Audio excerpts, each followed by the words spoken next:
Welcome to Little Champs Learning.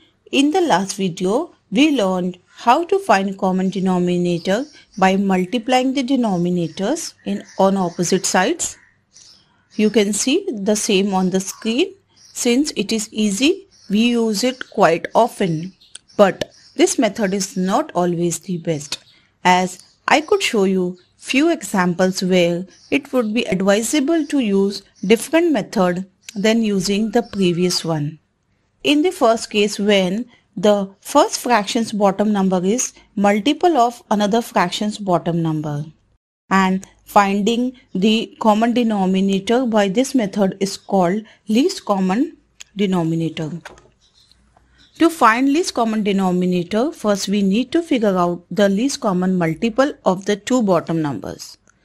Multiple of a number is just the result of multiplying a number by another whole number, like times 1, times 2 or times 3. So let's learn to find out LCD. First, we will take fractions with two different bottom numbers and we will start making multiples of them. We start with 1 times the number and then 2 times the number and 4 times the number. And so on, we will continue multiplying and making multiples till we get a same answer in both the columns. That answer is called as the least common multiple, and this will become a new common denominator.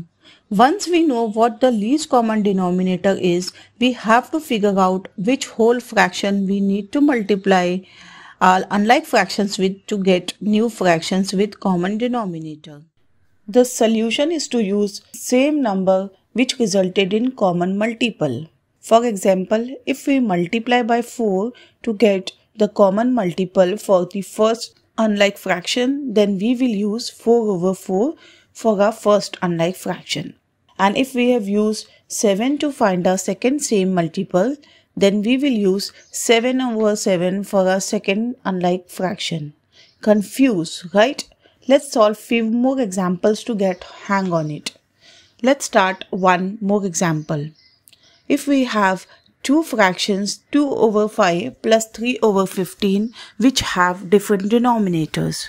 The first step is to take our two bottom numbers and make multiples of them to see if we can find the common multiple. So first let's multiply both of them by 1. If I multiply 5 times 1, I get 5, and to 15 I will get 15. Then I will multiply both of them by 2. Times 2 will result into 10 in the first column and 30 in the second column. Till here I am not finding anything common. So let's multiply them by 3. Now I have 15 in the first column and 45 in the second column. But look, we have something in common here. 15 is present in both the column. So this is our new common multiple. And this would be the common denominator for solving the sum. Since we have found our new common denominator, we will write our fractions 2 over 5 plus 3 over 15 again. And since the common multiple we found in the first column at third place, so we will multiply by the whole fraction 3 over 3 with our first unlike fraction, and in the second column the 15 which is the common multiple is at first position. Then we need to multiply by 1 to the second unlike fraction with. But you know what, multiplying by 1 doesn't make any difference. The second unlike fraction we can leave as it is, and first fraction we will multiply by 3 over 3. So after multiplying we have 6 over 15 plus 3 over 15 which are our two new fractions with common denominator, and we can proceed with addition or subtraction or any other mathematical operation which we need to do. Okay, ready for another example? Let's find out least common denominators for these fractions. 2 over 3 plus 5 over 7. Let's start making a list of common multiple for our two bottom numbers to look for common multiple. So the two new bottom numbers are 3 and 7. Let's start making the multiple. So 3 times 1 is 3 and 7 times 1 is 7. We will keep multiplying. So here is times 2 which is 6 and 14 times 3 times 4 times 5 times 6 times 7. So here we have 21 and 49. We have got our least common denominator or the common multiple, which is 21. 21 is the least common multiple of 3 and 7. So this will be our new denominator.